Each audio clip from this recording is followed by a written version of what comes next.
কি হলো? তুমি কি ঘুমোচ্ছ? ঘুমাই নাই তো, ঘুমাবো। খুব টায়ার্ড লাগতেছে, ঘুমাবো তাড়াতাড়ি। আহা, টায়ার্ড লাগতেছে মানে? এই চলো না, রোমান্স করি। আমার মুড নেই আজকে, আমি পারবো না। সারাদিন কাজ শেষ করে একটু রাতে তোমার কাছে আসলাম রোমান্স করবো বলে, আর এখন তুমি বলতেছো। এই শোনো না, চলো না প্লিজ, একটু রোমান্স করি। বললামই তো অনেক টায়ার্ড লাগতেছে। আর একবার বলবো, প্লিজ আসো না। প্লিজ। পারবো না, বলছি বলছি পারবো না। পারবে না তাই না? না। আচ্ছা ঠিক আছে, লাগবে না। তোমার সাথে রোমান্স করার আমারও কোনো ইচ্ছা নেই এখন আর।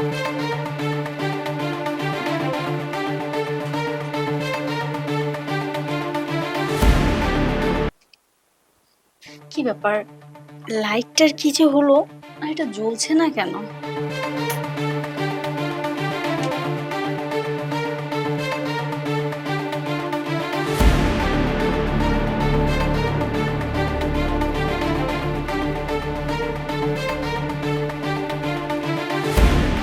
এ কি বাবা, আপনি এখানে?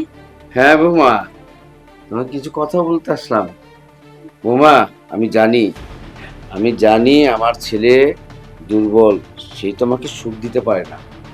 আমি সবসময় এইসব কথাগুলি শুনি। আচ্ছা, ছেলে না দিতে পারে কি হয়েছে?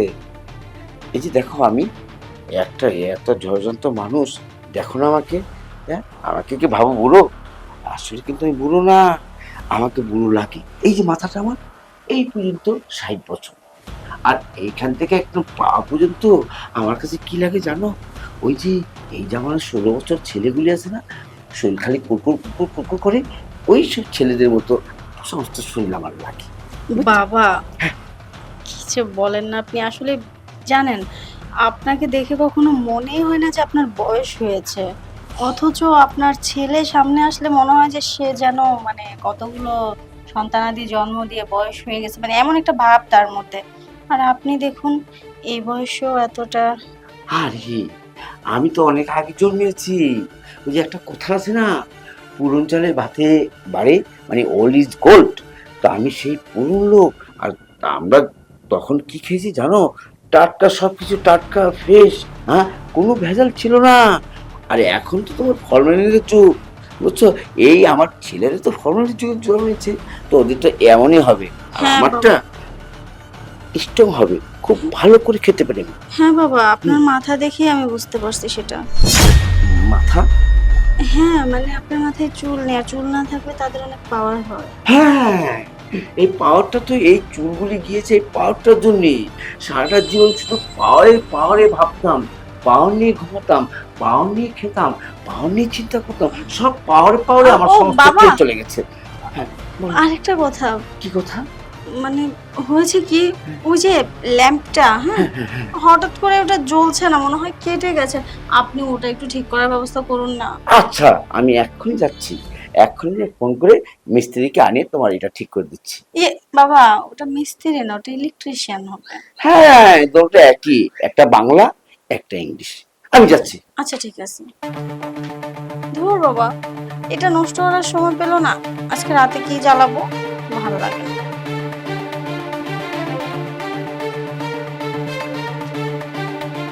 বাবা, আপনি এখানে?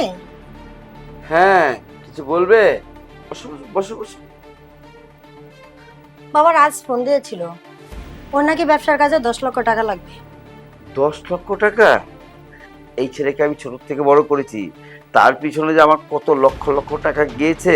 হ্যাঁ, আর এখন আমি ওই টাকা কোত্থেকে পাবো? আমার কাছে কোনো টাকা নেই। বাবা, আজকাল দেখতেছি ছোট বৌমা এ বাড়িতে আসার পর থেকে আপনি তার দিকে দৃষ্টি দিচ্ছেন। বোমা, খুব সাবধানে কথা বলবে, খুব সাবধানে কথা বলবে। ছি ছি ছি, তোমার মুখ থেকে এই কথা আশা করিনি। সে আমার ছোট ছেলের বউ, হ্যাঁ, আমার মেয়ে তুললো, আর তুমি নাকি ওকে আমাকে নিয়ে বাজে মন্তব্য করছো। এটা ঠিক না। আর শুনো, আমি আর কোনো টাকা পয়সা দিতে পারবো না, তুমি এখন যেতে পারো।